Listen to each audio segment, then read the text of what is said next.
Hello everyone, how are you all. कैसे हैं आप सब? आई होप सभी बहुत अच्छे होंगे। सो आज हमें डिस्कस करना है class 12 biology chapter number 3 that is human reproduction and इसका लेक्चर नंबर आ गया है 11 जिसमें हमें देखना है प्रेगनेंसी एंड एम्ब्रियोनिक डेवलपमेंट, जो कि बहुत ही इंपॉर्टेंट है। इसमें तो बहुत सारे डाउट आपको मिलते हैं, ठीक है, कि एम्ब्रियो में किस तरीके से डेवलपमेंट होता है, क्योंकि जो एनसीईआरटी की बुक है वो बहुत इंपॉर्टेंट है, वो उसकी एक एक लाइन आपको बहुत अच्छे से पढ़नी है। लेकिन उससे थोड़ा सा हम अपर लेवल पे चलेंगे ताकि वो जो बातें उसमें लिखी हुई हैं वो आपको एकदम क्लियर हो जाए, ठीक है। तो ये टॉपिक बहुत इंपॉर्टेंट है। इसमें हमें क्या क्या देखना है वो मैं थोड़ा सा आपको बता देती हूँ। इसमें हमें पढ़ना है कि जो प्रेगनेंसी के दौरान जो भी चेंजेस आते हैं, ये जो एम्ब्रियो है यहाँ पे क्या कर गया, इम्प्लांट कर गया है। उसके बाद इसमें किस तरीके से डेवलपमेंट होगा। देखिए, फुल्ली डेवलप जो फीटस है, ठीक है, वो कैसे बनता है। 9 मंथ तक चलती है प्रेगनेंसी, ठीक है। तो जब 9 मंथ में जब पार्चुरेशन होता है, डिलीवरी होती है, तो उस टाइम एक फुली डेवलप फीटस होता है। तो उसका डेवलपमेंट कैसे होता है, यहाँ पे तो सिर्फ एक सेल के जैसा दिखाई दे रहा है, इसी के अंदर डेवलपमेंट होगा। तो वो हम समझेंगे हर महीने क्या क्या चेंजेस होते हैं उसको समझेंगे। बहुत सारे बच्चों के मन में क्या डाउट होता है कि जो अम्बिलिकल कॉर्ड होता है एंड प्लेसेंटा वो एक ही चीज़ है, ठीक है। तो वो आपको समझना है कि ये दोनों अलग अलग होते हैं, किस तरीके से होते हैं वो हम सब कुछ समझेंगे। एक बार इस पिक्चर को देखिए जो आपके एनसीईआरटी में दी हुई है, तो इसको भी बहुत अच्छे से क्लियर करेंगे। काफी बच्चों को बहुत डाउट है इसको लेके, ठीक है, कि किस तरीके से क्या कोरियोनिक विलाई होती है, किस तरीके से ये जुड़ा हुआ होता है, प्लेसेंटा क्या है, एम्बिलिकल कॉर्ड क्या है, सब कुछ मैं कोशिश करूंगी कि एक एक आपको पॉइंट इसका क्लियर हो जाए, ठीक है। तो चलिए शुरुआत करते हैं आज के लेक्चर की। So my name is Ekta and आपका हम सबका YouTube channel study with me. तो चलिए देख लेते हैं कि प्रेगनेंसी क्या है। प्रेगनेंसी 9 मंथ होती है, ठीक है, 9 मंथ तक चलती है, जिसको हम जेस्टेशन पीरियड भी बोलते हैं। तो चलिए देख लेते हैं, थोड़ा सा हम प्रीवियस लेक्चर को थोड़ा सा डिस्कस करेंगे ताकि आप इससे कनेक्ट हो सके। तो मैंने यहाँ पे जो लिखा है उसी को मैं डिस्कस कर रही हूँ। ये यूट्रस है, ठीक है, यूट्रस के अंदर 7th डे को आके जो एम्ब्रियो डेवलप हुआ है, वो मतलब एम्ब्रियो समझ पा रहे हैं क्या डेवलप हुआ है। यहाँ पे जो जायगोट था उसमें क्लीवेज हुई, माइटोसिस हुई एंड देन ये जो क्या बना है, ब्लास्टोसिस्ट आके एंड एंडोमेट्रियम में, जो रेड कलर से मैंने बनाया है, एंडोमेट्रियम में आके धंस जाता है। तो उसको हम बोलते हैं इम्प्लांटेशन, ठीक है। अभी जब इम्प्लांटेशन हो जाता है तो किस तरीके से ये फुली डेवलप फीटस बनता है वो हमें देखना है, ओके। तो सबसे पहले आपको ये पता होना चाहिए कि ब्लास्टोसिस्ट क्या है।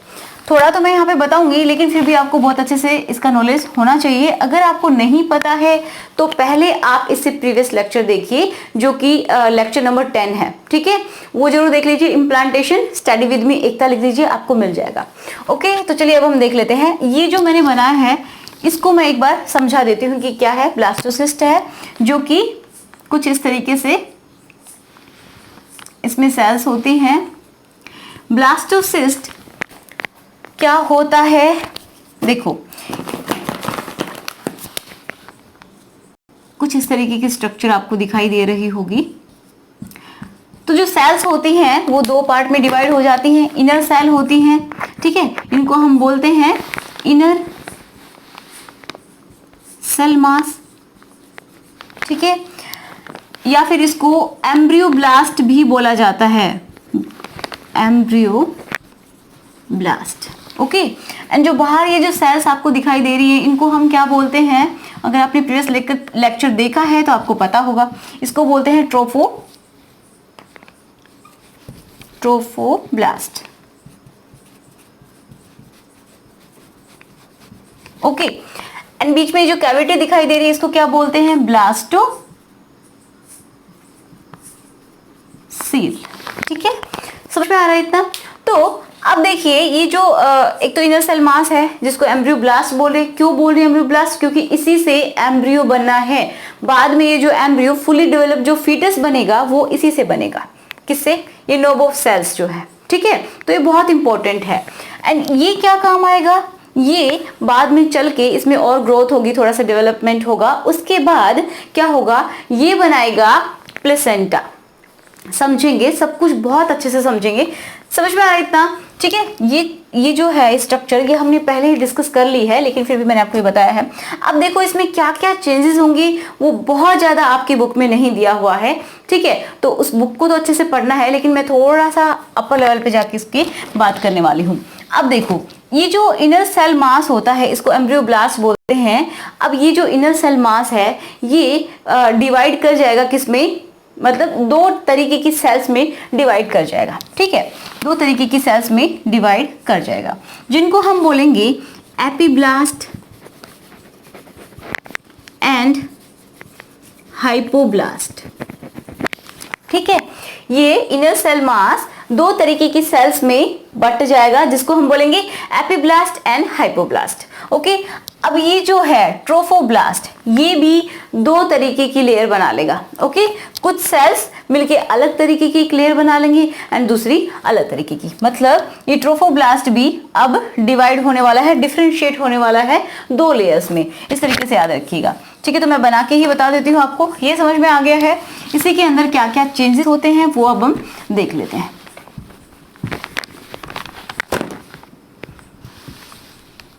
ये चेंजेस कब हो रहे हैं, सेवंथ डे के बाद, मतलब 8th डे को। 7th को तो क्या हो रहा है, यहाँ पे ये आके इसके अंदर धस गया है, ओके। तो चलिए हम देखते हैं। जैसे ये ट्रोफोब्लास्ट था, बाहर वाली जो लेयर आपको दिखाई दे रही है सेल्स की जो बनी हुई है, तो ये कुछ इस तरीके से दो सेल में डिवाइड कर जाएगी। तो मैं यहाँ पे बना देती हूँ। ये क्या था, ट्रोफोब्लास्ट। अब इसने बना ली दो टाइप की सेल्स। तो एक तो इस तरीके से सेल्स ही रह गई, ठीक है, ये सेल्स के रूप में रह गई। एंड एक इस तरीके की लेयर बन गई जिसमें सिर्फ क्या है, साइटोप्लाज्म तो पड़ा हुआ है बट इसमें न्यूक्लियस इस तरीके से पड़े हुए हैं, देखिए, ओके। समझ पा रहे, ये जो है ट्रोफोब्लास्ट ये दो में डिवाइड कर गया, ओके। इसको हम बोलेंगे, इसमें क्या पड़े हुए हैं, न्यूक्लियस। देखिए ये जो बाहर वाली लेयर है, ठीक है, जिसके अंदर न्यूक्लियस पड़े हुए हैं, जैसे तैर रहे हैं, ठीक है। तो इनको, ये जो लेयर है पूरी, इसको हम बोलेंगे सिंसियोर ट्रोफोब्लास्ट, सिंसियो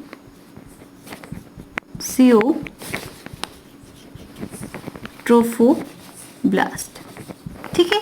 नाम थोड़ा सा बड़ा है, समझ लेना, सिंसियो ट्रोफोब्लास्ट। एंड ये जो अंदर जो सेल्स बनी हुई हैं, एक तरीके की सेल्स ही है ये भी, ओके। तो जो सेल्स से बनी हुई जो लेयर है उसको हम बोलेंगे, इस लेयर को साइटोट्रोफोब्लास्ट,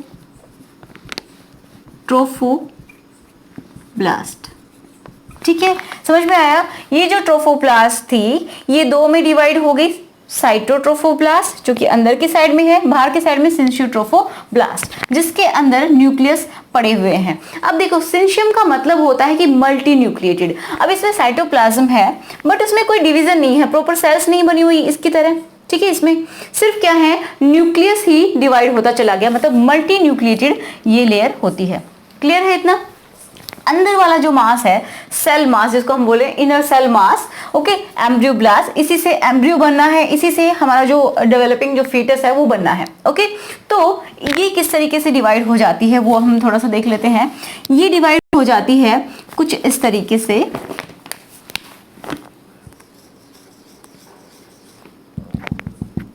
इस तरीके से। एक तो ये बना लिया इसने, इसको हम बोलेंगे एपिब्लास्ट, एंड दूसरा मैं इसी से बना देती हूँ, ये जैसे दूसरी लेयर इसने बना ली, हाइपोब्लास्ट, ठीक है। ये डिवाइड कर गया टू में, ये जो इनर सेल मास है ये भी, इसको हम बोलेंगे क्या, एपिब्लास्ट, एंड इसको हम बोलेंगे हाइपोब्लास्ट, ठीक है। Epiblast and hypoblast. एपी का मतलब है कि इस तरफ है, हाइपो मतलब ये अंदर की साइड में आपको दिखाई दे रहा है, ओके। अब इसको और हमें डिटेल में पढ़ना है, ठीक है। अब जो हमारा एम्ब्रियो बनेगा ना वो सिर्फ और सिर्फ इनसे बनेगा, जो एपिब्लास्ट मैंने लिखा है ना इनसे। इसमें पहले डेवलपमेंट हुआ, आई मीन डिफरेंशिएशन हुआ, ओके।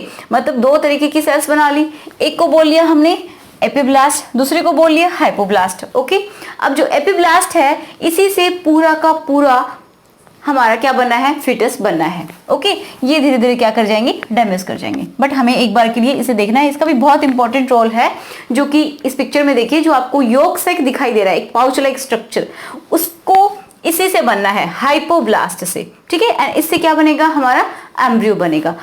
तो चलिए देख लेते हैं। एम्ब्रियो एक जो फुली डेवलप जो हमारा फीटस है, एम्ब्रियो जिसको हम बोल रहे हैं, तो जो फीटस है वो 3 जर्म लेयर्स से मिलके बना होता है। तो देखो, उसको हम बोलते हैं गैस्ट्रुलेशन एक तरीके से। क्या किसको बोलते हैं गैस्ट्रुलेशन, कि एपिब्लास्ट एंड हाइपोब्लास्ट ये 2 जर्म लेयर हैं, इनसे और 3 जर्म लेयर बन जाए, मतलब 3 लेयर्स में जो हमारा फिटस है वो बन जाए। मतलब क्या हुआ कि 2 लेयर्स से किस में डिवाइड कर जाए, डिफरेंशिएट कर जाए, 3 लेयर्स में, एंड जो 3 लेयर्स हैं उससे पूरा का पूरा फिटस बन जाए, तो उसको हम बोलते हैं गैस्ट्रुलेशन। ये बहुत सिंपल वे में मैंने आपको बताया है कि एपिब्लास्ट एंड हाइपोब्लास्ट किस में डिफरेंशिएट कर गए, एक तरीके से हम बोलेंगे ectoderm, mesoderm and endoderm. 3 germ layer हो गई। ठीक है, इन 3 जर्म लेयर से पूरा का पूरा बॉडी बन जाता है, किसका, फिटस का। ओके, एंड हम सभी किससे मिलके बने हैं, सिर्फ और सिर्फ 3 जर्म लेयर्स से मिलके ही बने हैं। ओके, समझ में आ रहा है इतना। अब इसमें भी कुछ डिफरेंशिएशन होगा, उसको हम अच्छे से समझते हैं। तो मैं यहीं पे बना देती हूँ। ठीक है, देखो, ये जो एपिब्लास्ट है ये इस तरीके से थोड़ा सा ऊपर की तरफ, ठीक है, इस तरीके से ग्रोथ करेगा। ये एक लेयर बना ली सेल्स की, इसी की सेल्स ऊपर की तरफ आ गई, इसकी कैप बना ली। तो इसको हम बोलेंगे, एक कैविटी जो आपको दिखाई दे रही है ना, ये, इसको हम बोलेंगे एमनियोटिक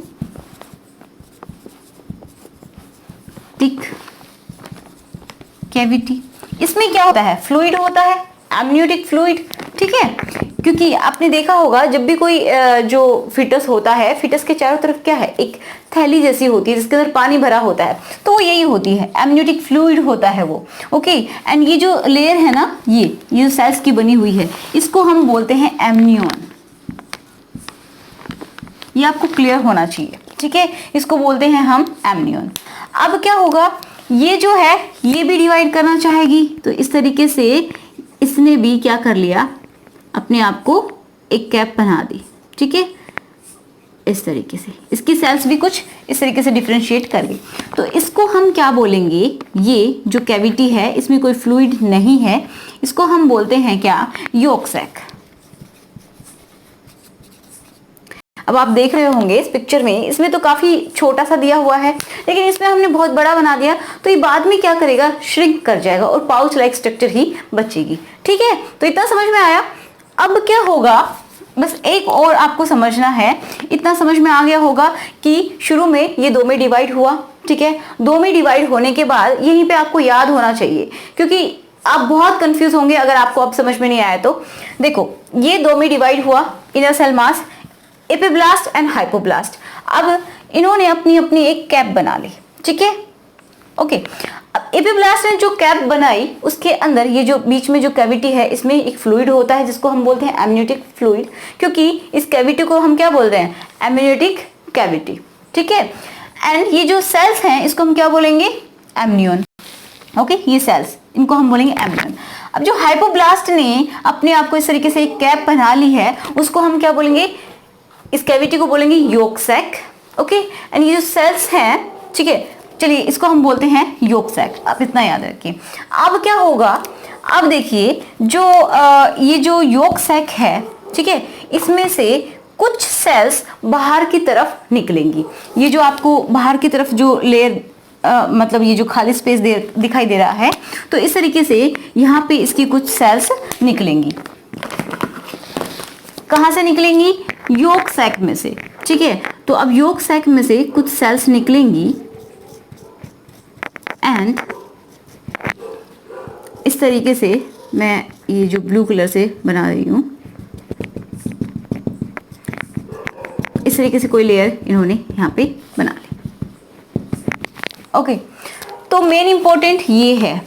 अब ये जो सेल्स निकली हैं ये योक सैक की सेल्स हैं एंड इन्होंने ये क्या बनाया है, ये बनाया है, इसको हम बोलेंगे future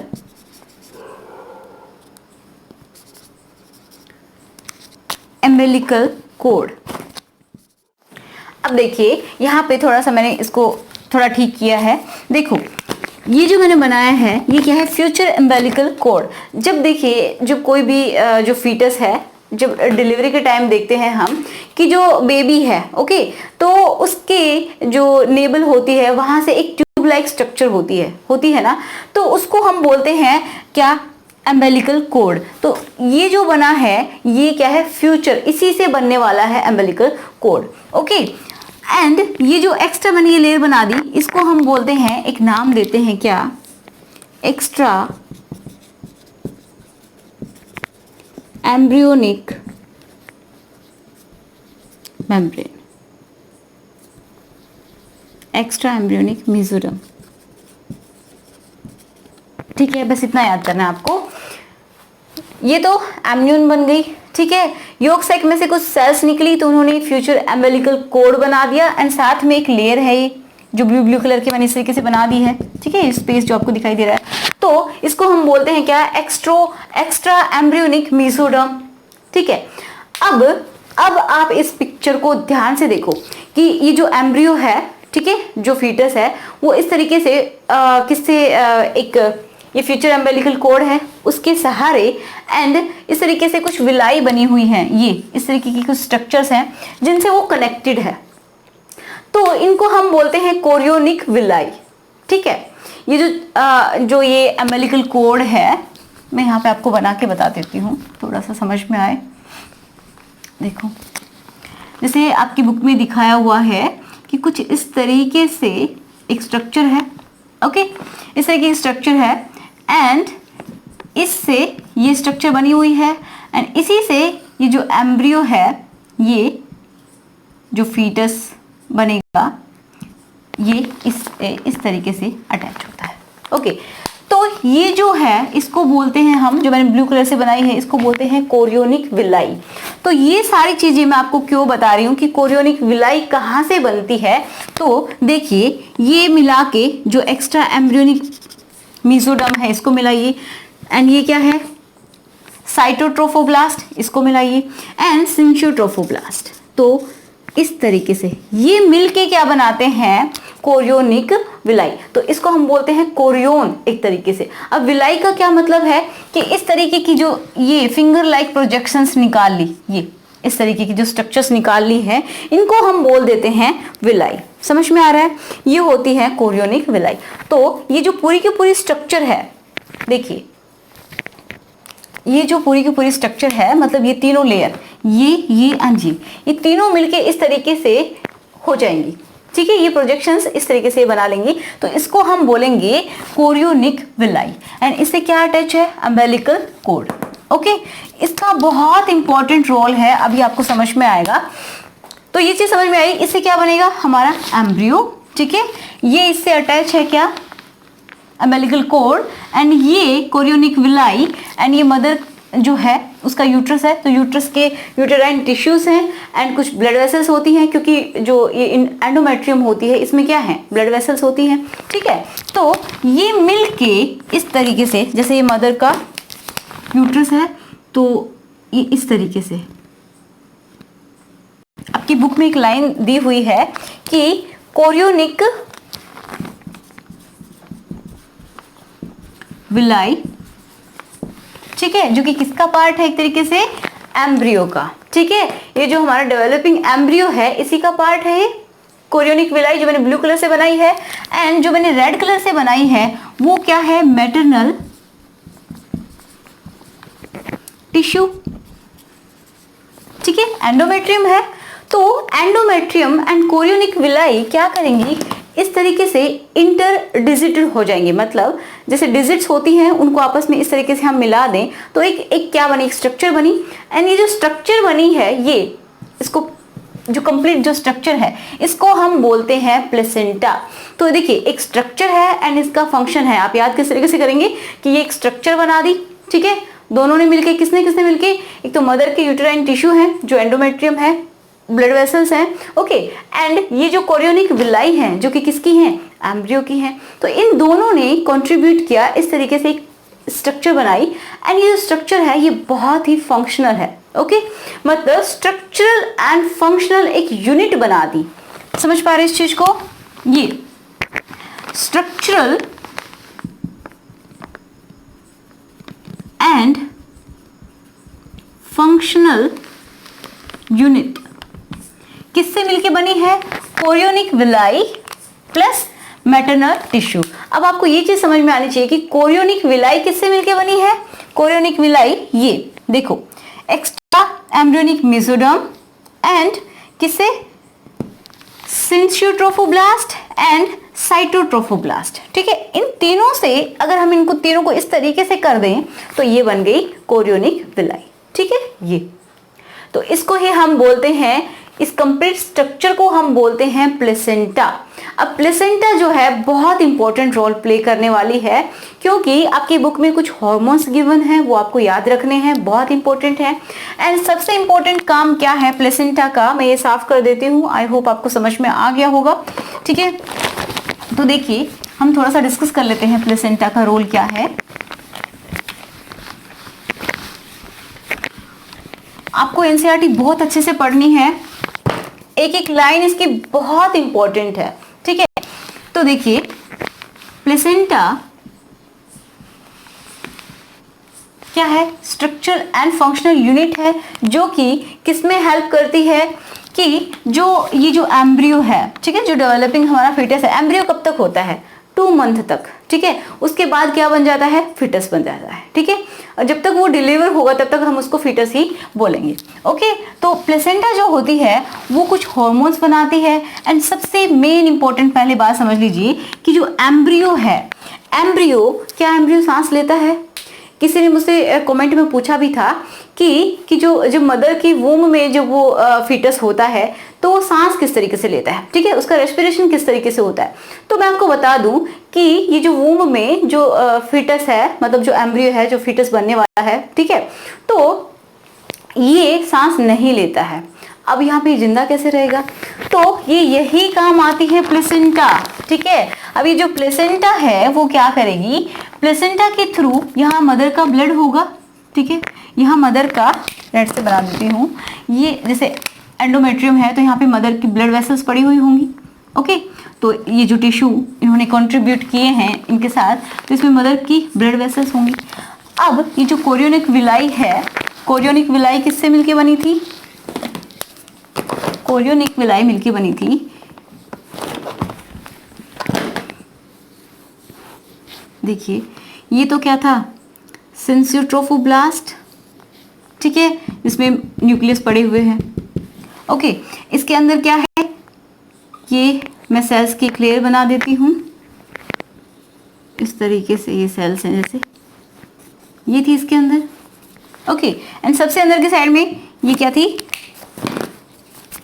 extra embryonic mesoderm, extra embryonic mesoderm, ठीक है, इस तरीके से। तो ये पूरी क्या है, एक विलाई है, ये विलाई है, ओके। तो इस विलाई में ये मदर की जो ब्लड वेसल्स हैं वो क्या करेंगी, यहाँ पे ये जो सिंसियोट्रोफोब्लास्ट है यहाँ पे अपना ब्लड डाल देंगी, ठीक है।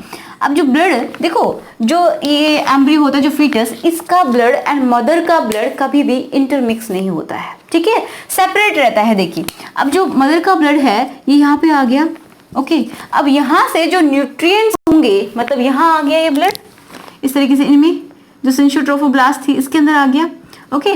तो ये जो मदर का जो ब्लड है इसमें से ये जो फीटस है वो बहुत चालाक होता है, फटाफट इसमें से ऑक्सीजन ले लेगा एंड न्यूट्रिएंट्स ले लेगा, ओके। क्या ले लेगा, न्यूट्रिएंट्स जो इसकी बॉडी के लिए इसको जरूरी हैं, क्योंकि खुद से तो कुछ खा भी नहीं सकता ना, तो इसको यहीं से न्यूट्रिएंट्स मिल जाएंगे।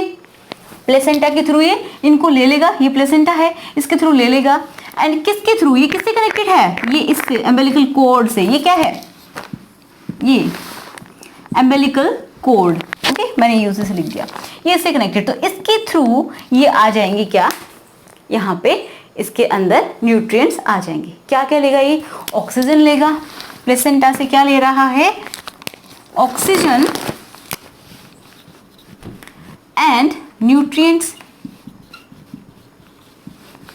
ठीक है। एंड जो मदर है वो इसको फ्री में इम्यूनिटी भी दे रही है, ठीक है, जिसको हम बोलते हैं IgG, इम्यूनो ग्लोब्युलिन्स, ठीक है, इम्यूनोग्लोबुलिन्स इसको फ्री में दे रही है, मतलब इसको एक बहुत अच्छी इम्यूनिटी भी प्रोवाइड कर रही है मदर, एंड इसको ऑक्सीजन दे रही है, न्यूट्रिएंट्स दे रही है। साथ में ये जो फीटस है ये क्या देगा, ये इसका जो भी वेस्ट होगा, ठीक है, जो भी एक्सक्रीटरी वेस्ट जो होगा, मैं इसको साफ कर देती हूँ, फीटस क्या देगा, फीटस देगा एक्सक्रीटरी वेस्ट एंड CO2, ठीक है, ये इसको दे देगा। ओके, तो इसको रेस्पिरेशन की जरूरत नहीं पड़ती, ऑक्सीजन इसके डायरेक्टली इसके अंदर पहुंच जाती है एंड कार्बन डाइऑक्साइड को ये इस तरीके से रिमूव कर देता है, ठीक है। तो कभी भी जो फीटस है इसका ब्लड एंड जो मदर का जो ब्लड है वो कभी भी इंटरमिक्स नहीं हो रहा, क्योंकि इसके बीच में ये जो लेयर है ये आई हुई है। ओके, समझ पा रहे हैं।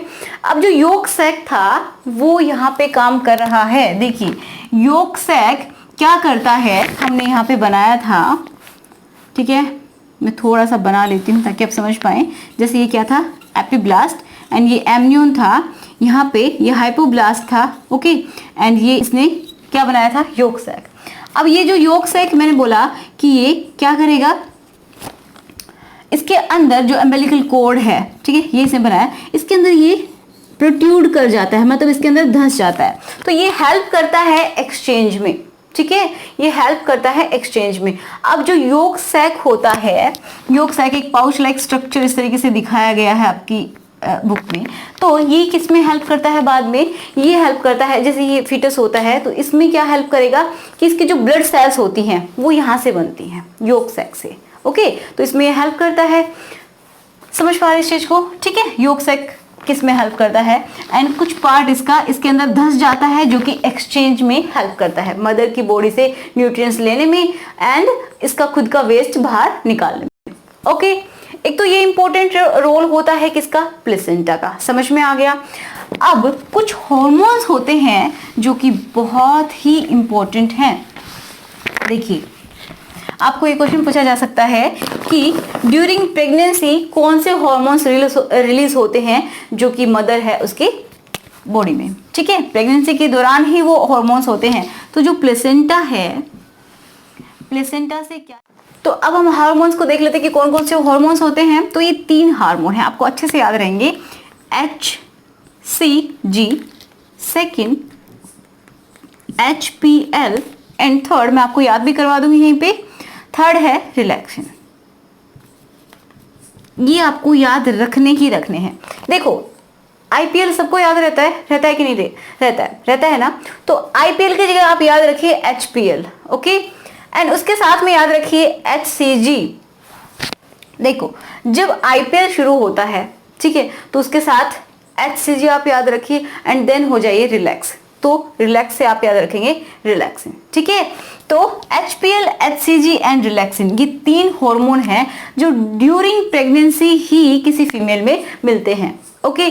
तो देखिए एक और इम्पोर्टेंट बात कि जब ये क्या हुआ था, यहाँ पे 7th डे को जब इम्प्लांट हो गया था तो 8th डे को ही क्या होने लग जाता है, ये HCG यहाँ से ये रिलीज करना शुरू कर देता है। कौन रिलीज करता है, जो इसकी जो आउटरमोस्ट सेल्स होती है ना, ट्रोफोब्लास्ट, ये रिलीज करना शुरू कर देती हैं, ठीक है।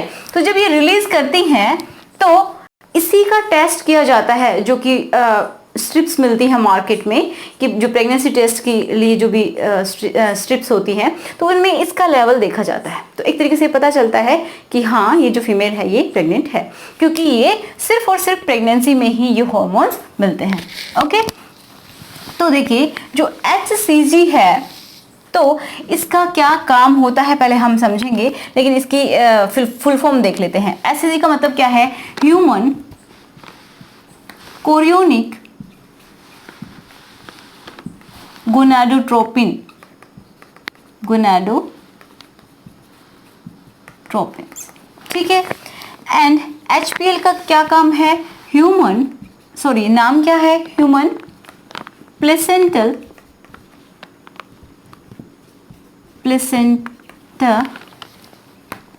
लैक्टोजन,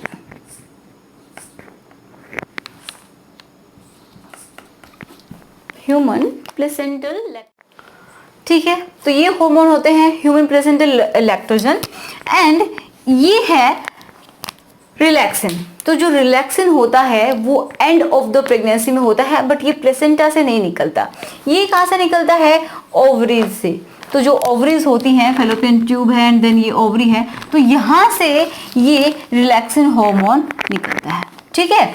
ये जिसको ये क्या काम करता है? इसका काम होता है कि जो एंड ऑफ द प्रेगनेंसी हम क्यों बोल रहे हैं? क्योंकि इसका काम है रिलैक्स करना, क्योंकि ये जो हमारा यूट्रस है, यूट्रस की ये जो मसल्स होती हैं, जो वॉल होती हैं, इनको ये बिल्कुल रिलैक्स करके रखता है। क्योंकि जैसे जैसे प्रेगनेंसी बढ़ती है, मतलब जैसे जैसे मंथ आगे चलते हैं, तो क्या होता है? ये फीटस ग्रोथ करता है, इसका डेवलपमेंट होता है, एंड देन ये जो यूट्रस है इसका साइज भी इंक्रीज होता है। तो मसल्स को रिलैक्स होना बहुत जरूरी है। अगर मसल्स रिलैक्स नहीं होंगी तो अबॉर्शन के चांसेस बहुत ज्यादा होते हैं, ठीक है। तो ये रिलैक्स एक तरीके से रिलैक्स करके रखता है, जो एंडोमेट्रियम है, ये मायोमेट्रियम है, इनको रिलैक्सेशन प्रोवाइड करता है, ठीक है। अब जो HCG है उसका क्या काम है? एक तो मैंने आपको बताया कि ये क्या काम करता है HCG। देखिए HCG का काम क्या है कि यहाँ पे जो ओवरीज होती हैं, अब ओवरी के अंदर जो ओव्यूलेशन होता है, तो उसके बाद क्या होता है? यहाँ पे जो कॉर्पस ल्यूटियम है वो पड़ी हुई होती है। मैंने बताया था कि वो बड़ी खुश होती है कि प्रेगनेंसी हो गई, और जब एक्चुअल में प्रेगनेंसी हो जाती है तो क्या काम होता है? देखो, अगर आपने मेंस्ट्रुअल साइकिल वाला देखा होगा तो बहुत अच्छे से आपको समझ में आएगा। ये जब कॉर्पस ल्यूटियम बन जाती है, तो जो कॉर्पस ल्यूटियम है वो उसको मेंटेन कौन करता है? LH। लेकिन जब ग्राफिन फॉलिकल रप्चर होती है एंड ओव्यूलेशन हो जाता है, उसके बाद LH का लेवल गिर जाता है। तो जब LH का लेवल गिर जाता है तो क्या होता है? 1 वीक के लिए लगभग इसको संभालता है, ठीक है। लेकिन अगर जब LH का लेवल बहुत ज्यादा गिर जाएगा तो इसको कौन संभालेगा? कॉर्पस ल्यूटियम को। तो उसको संभालने के लिए, उसको मेंटेन रखने के लिए कौन होता है? HCG, ठीक है। जब ये हमारा जो एम्ब्रियो है यहाँ पे इम्प्लांट हो गया, तो ये HCG रिलीज करता है। समझ पा रहे हैं? तो HCG का काम क्या होता है कि जो कॉर्पस ल्यूटियम है, कॉर्पस ल्यूटियम इसको मेंटेन करके रखता है। अब इसको मेंटेन क्यों करना है कॉर्पस ल्यूटियम को? क्योंकि आपको पता है कि जब स्टार्टिंग में, जब 3 मंथ्स, लगभग 3 मंथ्स जब होते हैं, तो उस टाइम तक ये जो प्लेसेंटा है ये फुली डेवलप नहीं होता है, ठीक है। जब अच्छे से डेवलप नहीं होगा तो इस एंडोमेट्रियम को कौन संभालेगा? क्यों? क्योंकि ये जो कॉर्पस ल्यूटियम है ये क्या करता है? प्रोजेस्टेरोन एंड एस्ट्रोजन भी थोड़ा बहुत होता है, तो मेनली प्रोजेस्टेरोन को क्या करता है? ये रिलीज करता है, ठीक है। जो कि क्या काम करता है? इसकी एंडोमेट्रियम की जो लाइनिंग है उसको मेंटेन करके रखता है कि उसमें कोई भी टूट फूट ना हो, ठीक है। उसको बिल्कुल रिलैक्स करके रखता है, एंड बहुत इसको क्या बोल सकते हैं हम, इसकी जो एंडोमेट्रियम है उसको मेंटेन करके रख सकता है। ये कौन? प्रोजेस्टेरोन। ओके, तो प्रोजेस्टेरोन का बहुत इंपॉर्टेंट रोल है ड्यूरिंग प्रेगनेंसी, इसलिए जो HCG है वो इसको 3 मंथ्स तक कॉर्पस ल्यूटियम को क्या करके रखता है? मेंटेन करता है, एंड देन ये फॉर्म हो जाती है आफ्टर 3 मंथ में, अच्छे से फॉर्म हो जाती है, अच्छे से डेवलप हो जाती है, तो इसकी कोई जरूरत नहीं होती, एंड देन ये डिजेनरेट हो जाती है कॉर्पस ल्यूटियम, ठीक है। तो ये हार्मोन तो ड्यूरिंग प्रेगनेंसी मिलते हैं, ये जो मैंने बताया आपको ओनली इन प्रेगनेंसी। ये कहाँ से मिलता है? ओवरीज से आता है। ये भी पूछा जा सकता है कि ओवरीज वाला हार्मोन कौन सा है, अगर इनमें से 2-3 आपको दे दिया जाए तो ये है क्या? ओवरी के लिए हार्मोन। एक और बहुत इंपॉर्टेंट बात कि जो प्लेसेंटा होती है, अब देखिए हार्मोन्स को रिलीज करिए, तो एक तरीके से हम बोल रहे हैं इसको क्या? Temporary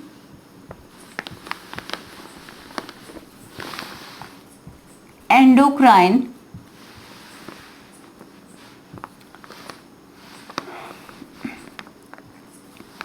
tissue. परमानेंट तो है नहीं, ठीक है। एंडोक्राइन ग्लैंड भी बोल सकते हैं। टेम्परेरी एंडोक्राइन ग्लैंड कौन सी होती है? तो होती है क्या? प्लेसेंटा, क्योंकि ये हार्मोन्स को रिलीज कर रही है, बट ये परमानेंट तो नहीं होती है, जब प्रेगनेंसी होती है तभी होती है, तो इसलिए इसको टेम्परेरी एंडोक्राइन ग्लैंड या फिर टिश्यू भी हम बोलते हैं। किसको?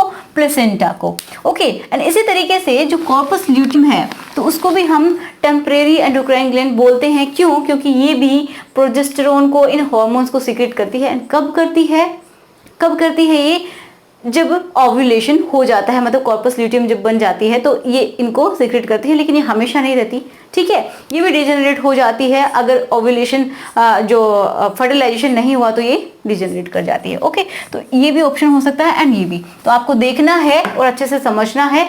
तो ये दोनों ही एक तरीके से कॉर्पस ल्यूटियम एंड प्लेसेंटा दोनों ही रोल प्ले करती हैं टेम्परेरी एंडोक्राइन ग्लैंड का, ठीक है। इतना समझ पाए? और इसके हार्मोन्स कौन कौन से होते हैं? अदर हार्मोन्स की अगर हम बात करें, ठीक है, वो कौन कौन से होते हैं? प्रेगनेंसी में तो होंगे ही, वो नॉर्मली भी मिलते हैं, जैसे कि एस्ट्रोजन है।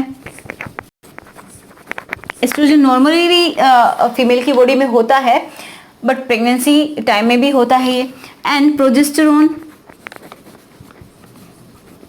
ओके, प्रोजेस्टेरोन एंड कॉर्टिसोल, ठीक है। कॉर्टिसोल कौन सा हार्मोन होता है? ये स्ट्रेस हार्मोन होता है एक तरीके से। And thyroxine. तो ये जो हार्मोन्स होते हैं एंड प्रोलैक्टिन, प्रोलैक्टिन का क्या काम होता है?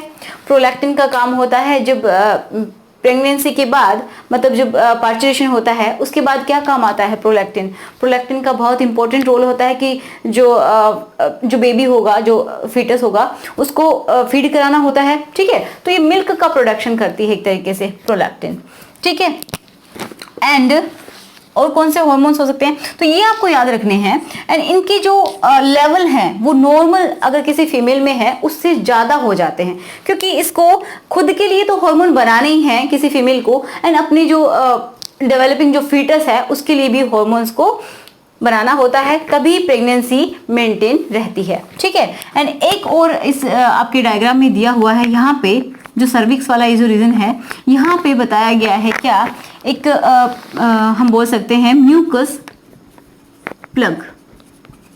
अभी जो म्यूकस प्लग है ये क्यों होता है वो समझ लेते हैं। तो जो म्यूकस प्लग है वो इसलिए होता है कि बाहर से कोई भी जो इन्फेक्शन है, ठीक है, जो बैक्टीरियल इन्फेक्शन है वो अंदर ना जा पाए, ओके। या फिर हम बोल सकते हैं कि एक तरीके से ये प्रेगनेंसी को सपोर्ट कर रहा है कि यहाँ पे जो प्रेगनेंसी हुई है उसको किसी भी तरीके का कोई भी फॉरेन पार्टिकल यहाँ पे अंदर ना जाए एंड प्रेगनेंसी को डिस्टर्ब ना करे, ठीक है। तो इसके लिए जो सर्विक्स होती है यहाँ पे म्यूकस वो सीक्रेट होता है एंड ये बहुत थिक हो जाता है। तो अगर बाय चांस यहाँ पे स्पर्म भी आते हैं तो वो ऊपर नहीं जा सकेंगे एंड प्रेगनेंसी को डिस्टर्ब नहीं करेंगे, ओके। तो इसका भी एक बहुत इंपॉर्टेंट रोल होता है ड्यूरिंग प्रेगनेंसी। तो ये सारे हार्मोन्स होते हैं एंड मैं आपको बार बार बोल रही हूँ, प्लीज आप एनसीईआरटी को जरूर पढ़ना। अगर एक दो लाइन रह जाती है तो आप उसको अच्छे से समझ सकते हैं, बाकी मैंने करवा दिया है, ठीक है।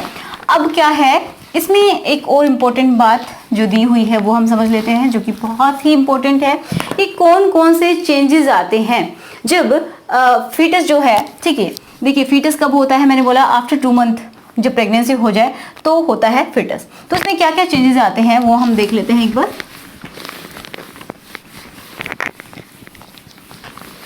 यही याद करने हैं आपको यहीं पे इसी पीरियड में। देखो जब 1 मंथ की प्रेगनेंसी होती है, 1 मंथ की जब प्रेगनेंसी होती है तो क्या बनता है? सबसे पहले जो हमारा डेवलपिंग जो एम्ब्रियो है उसमें क्या फॉर्म होता है? उसमें फॉर्म होता है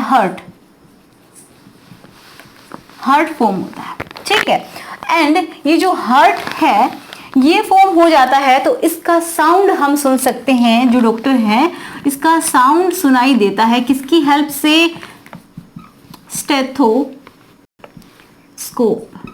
ठीक है, जो कि हर डॉक्टर की पहचान होती है, ठीक है ना। तो स्टेथोस्कोप से जो बच्चे की जो दिल की धड़कन है वो सुनाई देती है, हार्ट बीट सुन सकते हैं हम, ठीक है।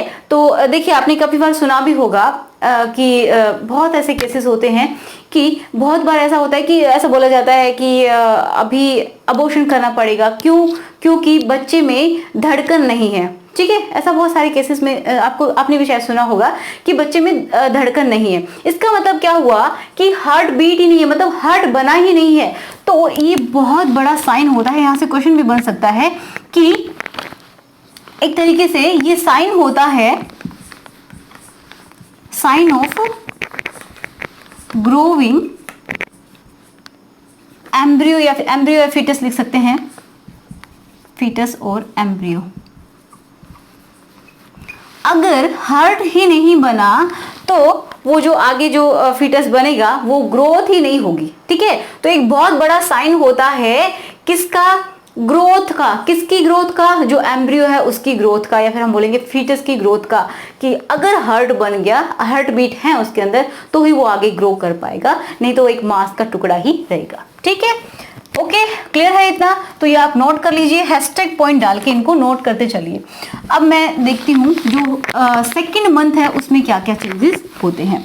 फर्स्ट मंथ आपको याद रहेगा, बहुत सिंपल है। सेकंड मंथ में क्या होता है कि जो बेबी है, मतलब जो हमारा एम्ब्रियो है, उसके छोटे छोटे से हाथ एंड पैर बन जाएंगे। ओके, इस तरीके से पैर बन गए, ये इसके हाथ बन गए। Okay,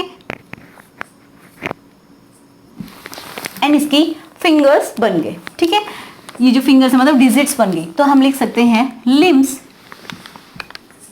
and digits form. Second month में ये छोटे छोटे हाथ पैर बन जाएंगे, इसकी डिजिट्स बन जाएंगे, मतलब फिंगर्स बन जाएंगी।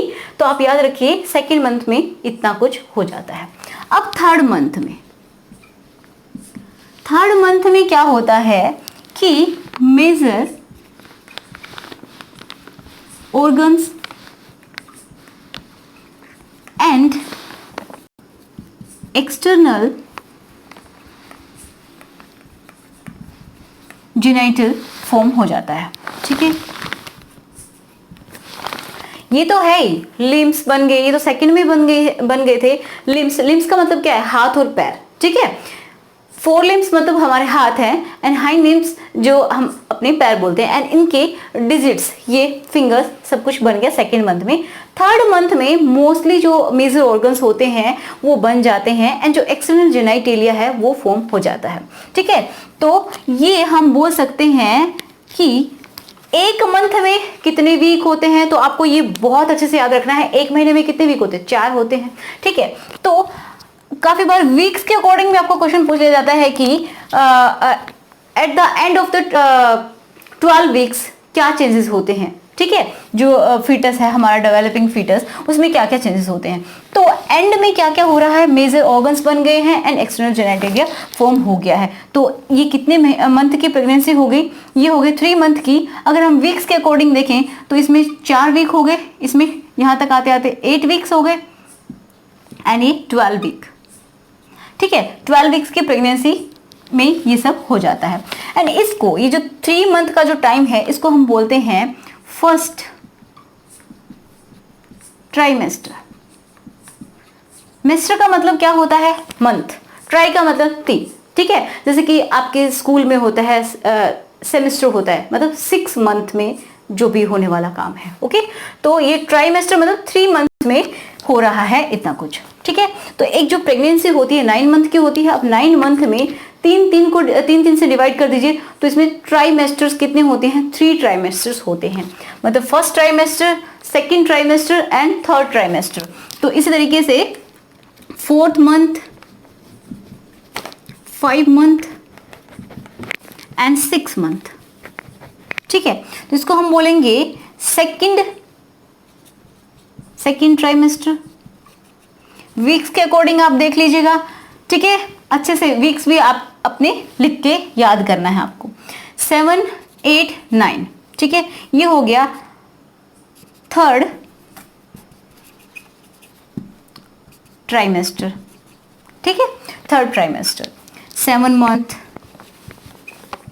8 मंथ एंड 9 मंथ। ओके, तो इतना आपको याद हो गया होगा। 4th मंथ में आपकी बुक में कुछ भी नहीं दिया हुआ, तो आप भी टेंशन ना ले इस चीज की।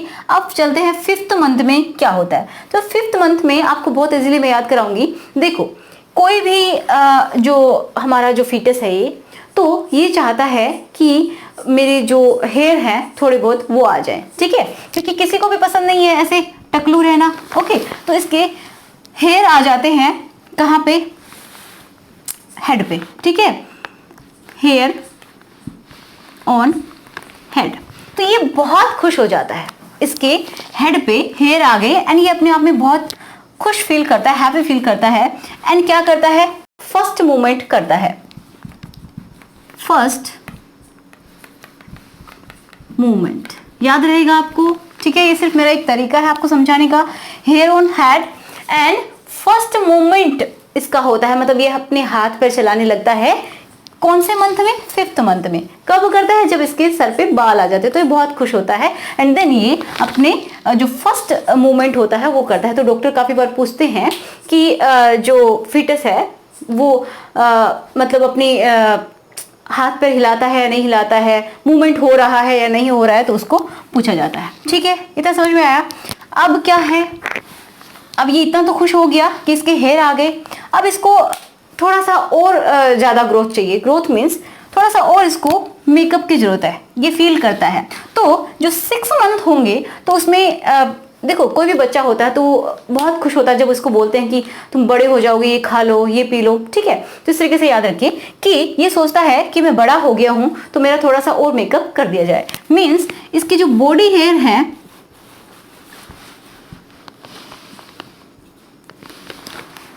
फाइन बॉडी हेयर, ठीक है। फाइन मीन्स बहुत पतले, बहुत ही सॉफ्ट, ठीक है। फाइन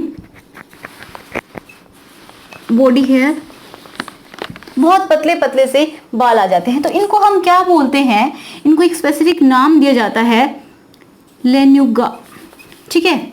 इसको बोलते हैं लेन्यूगा। जो इसकी बॉडी पे जो पतले पतले से हेयर होते हैं वो बोलते हैं। अब जो आईलिड्स होती हैं, मतलब मेनली आईलिड्स बन जाती हैं लेकिन वो सेपरेट नहीं हो पाती हैं, ठीक है। तो मतलब बंद तो रही, उससे कोई दिक्कत नहीं है, बट ये सेपरेट हो जाए, ओके। तो आईलिड्स सेपरेट एंड क्या हो जाएगा, आईलैसेस, आईलैसेस फॉर्म हो जाएंगी, ठीक है। ये 3 बातें आपको याद रखनी है, ओके। फाइन बॉडी हेयर, मतलब छोटे छोटे जो पतले पतले से हेयर होते हैं बॉडी पे वो आ जाते हैं एंड आईलिड सेपरेट हो जाती हैं एंड आईलैसेस भी फॉर्म हो जाती हैं, मतलब इसका कंप्लीट मेकअप हो चुका, ओके। अब 7 मंथ में कुछ भी नहीं दिया हुआ तो आप भी छोड़ दीजिए। 8th मंथ में कुछ भी नहीं दिया हुआ। 9 मंथ में क्या दिया हुआ है, फुली डेवलप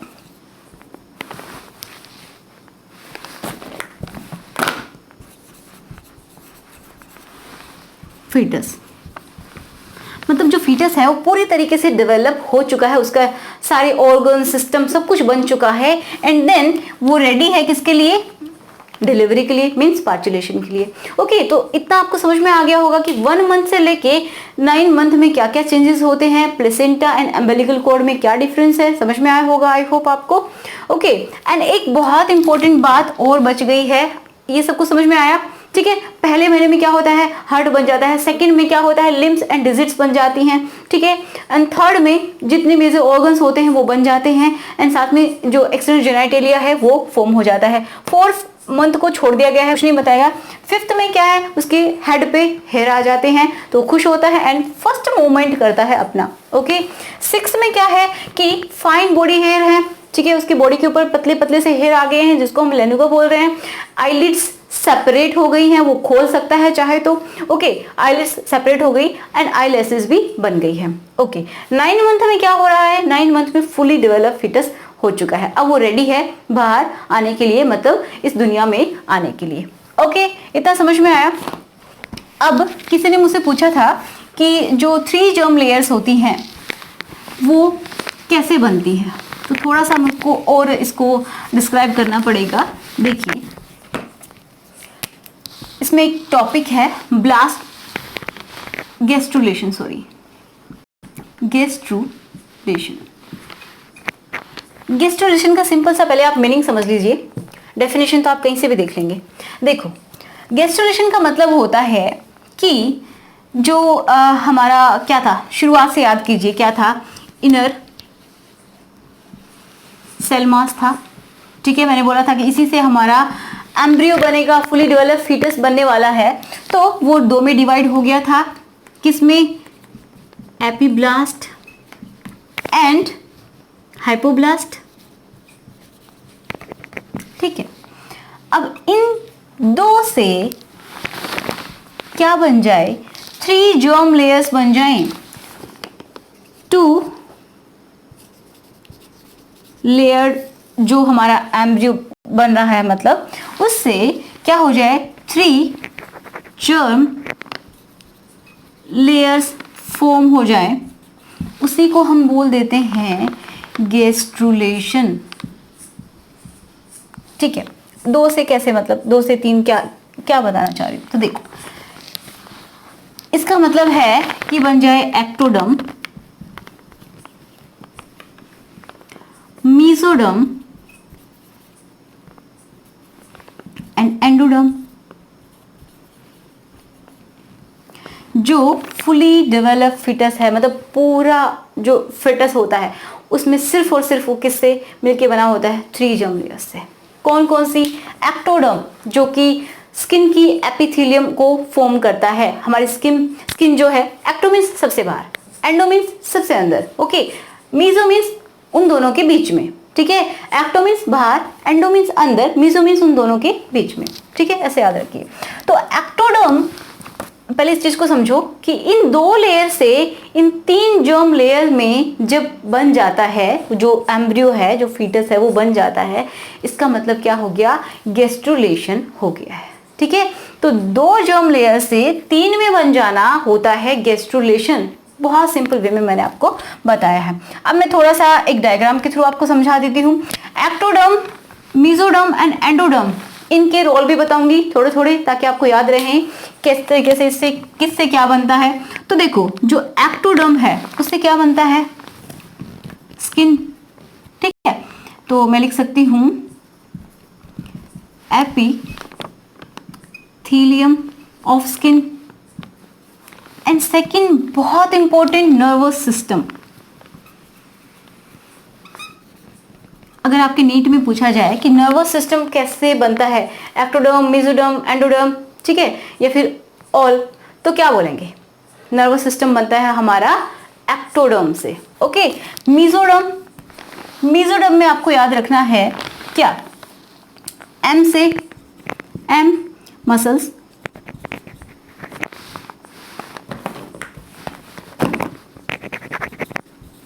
मसल्स, ठीक है। एक तो याद ही रखना मसल्स बनाती हैं, तो मसल्स कहाँ होती है, हमारी स्किन के नीचे होती हैं, ठीक है। एंड MBC, ये तो आप याद ही रखिए। B means bones, okay. C means connective tissue, ठीक है। तो जो हमारा कार्डियोवास्कुलर सिस्टम है वो बनाता है मेसोडर्म, मसल्स बनती हैं, ओके। M से याद रहेगा muscles, bones and connective tissue, MBC, ये तो आपको याद रखना है, किससे बनता है, मेसोडर्म से। अब ऐसे याद रख सकते हैं, मसल्स होती हैं एंड बोन्स होती हैं, उनको कनेक्ट करने के लिए कनेक्टिव टिश्यू चाहिए, ठीक है। तो इन तीनों को कौन बनाता है, मेसोडर्म, ओके। ये 3 जर्म लेयर्स हैं जिसको एक पूरा जो प्राणी है वो बन जाएगा, okay. And endoderm, endoderm, endoderm का भी बहुत इंपॉर्टेंट रोल है। देखो, जैसे कोई भी ह्यूमन बीइंग है, इसके ये जैसे इसका माउथ है, ठीक है, mouth and tube like structure ही होती है हमारी, यहाँ पे डाइजेस्टिव सिस्टम है, इस तरीके से ये एनएस है। तो एक तरीके से जो हमारी जो मिड में है, ऐसे सोचिए बिल्कुल जो बीच में जो ऑर्गन सिस्टम है उसको किसने बनाया, एंडोडर्म ने, जो सबसे अंदर है, ठीक है। तो हमारा डाइजेस्टिव सिस्टम है, इसी तरीके से जो हमारा रेस्पिरेटरी सिस्टम है वो भी है। तो मैं यहाँ पे लिख दूं, एंडोडर्म क्या बनाता है, रेस्पिरेटरी ट्रैक, ठीक है। एंड सेकंड डाइजेस्टिव सिस्टम या फिर ट्रैक्ट। ओके, तो ये कौन बनाता है? एंडोडर्म। याद रहेगा, एक्टोडर्म से आपकी जो एपिथेलियम है वो बनती है, स्किन की एपिथेलियम, एंड नर्वस सिस्टम बनता है। ठीक है, जो आपकी नोटोकोड है, जो आपकी क्या बोल सकते हैं, रीढ़ की हड्डी है, ये सब बनता है। ओके, मेसोडर्म से बीसीएम, याद रखिए, बीसीएम बीएमसी, जो भी bones, muscles and connective tissue, याद रहेगा आराम से।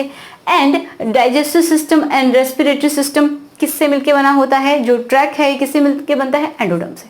ओके, अब इसको थोड़ा सा हम अच्छे से समझते हैं। हमने पढ़ लिया एक्टोडर्म एंडोडर्म कैसे क्या बनेगा। ओके, चलो देखते हैं।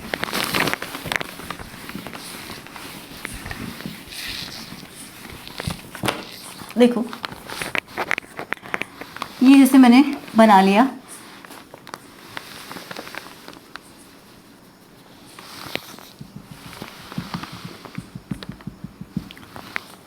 ये थी क्या, इस तरीके से इसके स्ट्रक्चर ड्रॉ करेंगे हम। जो इसमें एपिब्लास्ट थी, ठीक है, एपिब्लास्ट एंड हाइपोब्लास्ट इस तरीके से थी, तो इनके स्ट्रक्चर को ही एक तरीके से हम ड्रॉ करने वाले हैं। तो जैसे ये क्या है? एपिब्लास्ट है, ठीक है, ये एपिब्लास्ट है,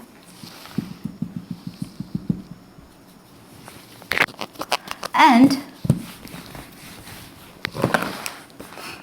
ये यहाँ पे मान लीजिए ये इस तरीके से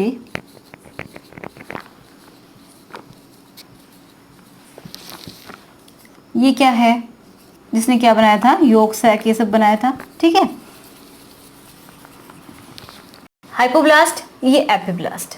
ठीक, तो जो एपिब्लास्ट होती है, एपिब्लास्ट ही हमारा पूरा एम्ब्रियो बनाती है। ठीक है, इसका कोई रोल रहने वाला नहीं है, ये खत्म हो जाएगी धीरे धीरे। कैसे खत्म होगी वो भी हम देखेंगे। तो ये एपिब्लास्ट है, तो ये एक जो अपर मोस्ट लेयर आपको दिखाई दे रही है, ये बनाएगी एक्टोडर्म। ओके, अब इसी में से कुछ सेल्स होंगी, ठीक है, इसी में से कुछ सेल्स होंगी। इसको थोड़ा सा मैंने उल्टा बना लिया,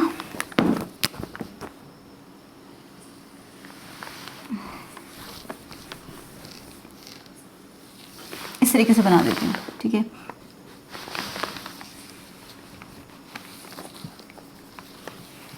क्या है? ये एपिब्लास्ट है, ये इसकी कुछ सेल्स हैं। अब क्या होगा? इसने बना लिया क्या? एक्टोडर्म। ठीक है, ये एक्टोडर्म बना लिया। अब इसमें कुछ सेल्स यहाँ नीचे से निकलेंगी। ठीक है, निकलेंगी, ऐसा ही थोड़ा सा इमेजिन कीजिए। इसमें से नीचे से सेल्स निकलेंगी। कैसे निकलेंगी कि ये जो क्या है, ये एपिब्लास्ट है, ये इस तरीके, फरो का मतलब होता है जैसे इस तरीके से धंस गई है नीचे की तरफ। ठीक है, अभी नीचे की तरफ जब धंसेगी तो नीचे से कुछ सेल्स इसके अंदर आएंगी, मतलब ये इस तरीके से जैसे धंस गई है। इसने तो एक्टोडर्म को बना लिया, अभी इस तरीके से धंस गई है अंदर की तरफ। ठीक है, अंदर की तरफ धंसती है तो इसमें से कुछ सेल्स निकलती हैं। तो कुछ सेल्स तो क्या करेंगी, यहाँ पे आके, कहाँ आके, ये जो क्या है, हाइपोब्लास्ट। ठीक है, ये एपिब्लास्ट, एपिब्लास्ट के एक लेयर ने क्या बना लिया? एक्टोडर्म बना लिया। ठीक है, अब जब ये इस तरीके से धंसता है अंदर की तरफ, तो ये सेल्स यहाँ से निकल के इसके ऊपर जमा हो जाती हैं। ठीक है, एंड इसको पूरी तरीके से ढकने का काम करती है, मतलब इसको खत्म कर देंगे, इसके अस्तित्व को। ओके, इस तरीके से ये यहाँ पे आ जाती है, बहुत अच्छे से पैक्ड हो जाती है, ये आ गई, और इसको धीरे धीरे खत्म कर देंगे। किसको? हाइपोब्लास्ट को। ओके, ये इसको इस तरीके से इसने खत्म कर दिया, तो इसको हम बोलेंगे एंडोडर्म। क्या बोला कि जो एपिब्लास्ट है, सबसे ऊपर वाली परत को हम क्या बोल रहे हैं? एक्टोडर्म बना लिया उसने। ठीक है, अब ये इस तरीके से धंस रही है, तो यहाँ से कुछ सेल्स निकल रही हैं। वो सेल्स मिलके क्या करेंगे, जो हाइपोब्लास्ट थी उसको क्या कर देंगी? ढक देंगी, मतलब उसको खत्म कर देंगी एंड उसकी जगह खुद ले लेंगी। इसको हमने बोल दिया एंडोडर्म। ये क्लोजली पैक्ड सेल्स हैं, ठीक है, एक दूसरे से अच्छे से सटी हुई। अब इनमें से और भी सेल्स निकलेंगी, वो क्या करेंगी? वो यहाँ पे अरेंज हो जाएंगी, थोड़ी सी लूजली अरेंज रहेंगी। ये क्या बनाएंगी? मेसोडर्म। अब समझ गए? एक्टोडर्म, मेसोडर्म एंड एंडोडर्म, तीनों कहां से मिली? एपिब्लास्ट से। ठीक है। हाइपोब्लास्ट से हमें कोई लेयर नहीं मिली, सिर्फ योक सैक मिला था, जो कि एक पाउच लाइक स्ट्रक्चर आपको इस पिक्चर में दिख रहा होगा। ठीक है, क्लियर है इतना। अब ये जो एक हम बोल सकते हैं जो फरो बनाती है, जो एक खाई बोल सकते हैं हम, ठीक है, ये बना लेती है, तो इसको हम बोलते हैं क्या, प्रिमिटिव स्ट्रिक, प्रिमिटिव स्ट्रिक। ठीक, इस तरीके से बना लिया। एंड एक इस तरीके से ये बनता है, ये इसको हम बोलते हैं नोच, या फिर बोलेंगे प्रिमिटिव नोच। ठीक है, ये होता है प्रिमिटिव नोच। अब देखो, ये जो एक राउंड राउंड सा जो गड्ढा बना लिया, इसको वो ये क्या डिसाइड करेगा कि यहाँ से जो हमारा फीटस बनेगा उसका हेड बनने वाला है। एंड ये जो है, ये जो खाई दिखाई दे रही है, जो फरो है, तो इससे क्या बनेगा, जो रेस्ट ऑफ द बॉडी है वो बनने वाली है। तो इससे हेड बन जाएगा और बाकी के जो भी ऑर्गन है, जो भी सिस्टम है, जो भी बॉडी के पार्ट्स हैं, वो सारे यहाँ से बनने वाले हैं। ठीक है, तो आप इनको याद रखिएगा। ओके, समझ में आया होगा यहाँ तक, ये पूरा समझ में आ रहा है। ये एक तरीके से क्या था, देखो, ये एपिब्लास्ट था। ठीक है, एपिब्लास्ट की कुछ सेल ऊपर गई थी, ये यहाँ पे क्या बनी थी, एमनियोन, है ना, ये योक सैक था। ओके, ये एमनियोटिक कैविटी थी, एंड इसके नीचे इन्होंने क्या बना लिया, ये लेयर्स बना ली। ओके, तो मैं एक बार आपको जल्दी से वो डायग्राम बना के बता देती हूँ। इसमें एक और छोटा सा पॉइंट है, एलेंटॉइस। ठीक है, एलेंटॉइस क्या होता है, काफ़ी बार पूछा जा सकता है। तो जैसे ये यूट्रस था, ये यूट्रस है, ये सर्विक्स, एंड ये वेजाइना। ओके, तो यहाँ पे ये एंडोमेट्रियम मैं इसी से बना रही हूँ। ये एंडोमेट्रियम के साथ में जैसे ये अम्बिलिकल कॉर्ड है, एंड यहाँ पे हमारा जो फीटस है, जो एम्ब्रियो है, वो है। ओके, अब मैं आपको बता रही थी एलेंटॉइस क्या है। तो जो योक सैक बना था, ठीक है, ये था, इसमें ये जो एपिब्लास्ट, हाइपोब्लास्ट, अब हाइपोब्लास्ट ने इस तरीके से क्या बना लिया था, योक सैक। ठीक है, एंड इसने एमनियोन बना लिया। ओके, तो ये एक तरीके से बन गई एमनियोन पूरी। अब यहाँ से ये जो योक सैक है, ये इस तरीके से निकला हुआ है, एक पाउच लाइक स्ट्रक्चर, एंड इसके अंदर थोड़ा सा धंसा हुआ है, जो एम्बिलिकल कॉर्ड है इसके अंदर थोड़ा सा धंस गया है। तो इसी को हम बोलेंगे क्या, एलेंटॉइस। अब इसका काम क्या है, वही जो एक्सचेंज में हेल्प करता है। ठीक है, कि न्यूट्रिएंट्स ले रहा है एंड गैसेस के एक्सचेंज में इसको हेल्प कर रहा है, वेस्ट यहाँ से निकाल रहा है, एंड जो इसके न्यूट्रिएंट्स हैं, जो इसके लिए एसेंशियल है, वो ये सब ले रहा है। ठीक है, तो ये क्या बना लिया, योक सैक, एंड ये क्या है, एलेंटॉइस है। ओके, इसके बाहर जो ये थैली दिखाई दे रही है, ठीक है, वाटरी जो है, इसको ये बचाती है बाहरी किसी भी शॉक से। ये शॉक से इसको बचाती है, इसकी हेल्प करती है कि इसके ऊपर किसी भी तरीके की कोई प्रॉब्लम ना आए। ओके, तो ये इसके अंदर ये रहता है, ये जो पाउच है, जो थैली है, इसके अंदर ये रहता है, इसके अंदर फ्लूइड होता है, जिसको हम क्या बोलेंगे, एमनियोटिक फ्लूइड। ओके, एंड इसके बाहर क्या होती है, कोरियन होती है, एंड ये कोरियोनिक विलाई है। ठीक है, तो ये कोरियन है, समझ में आ रहा है, कोरियन, इसके अंदर एंड एमनियोन होती है ये, एंड ये एलेंटॉइस होता है, एंड ये क्या है, योक सैक है। समझ में आया? आई होप आपकी हेल्प हुई होगी इस वीडियो से। अगर फिर भी आपको कोई डाउट होता है तो मुझे कमेंट बॉक्स में आप बता सकते हैं। तो चलिए मिलते हैं नेक्स्ट लेक्चर में, जिसमें हमें बात करनी है पार्चुरेशन के बारे में। ठीक है, इसका पूरी तरीके से हमने समझ लिया है कि किस तरीके से डेवलप होता है कोई भी जो फीटस है। ओके, सो चलिए मिलते हैं नेक्स्ट लेक्चर में। Thanks for watching.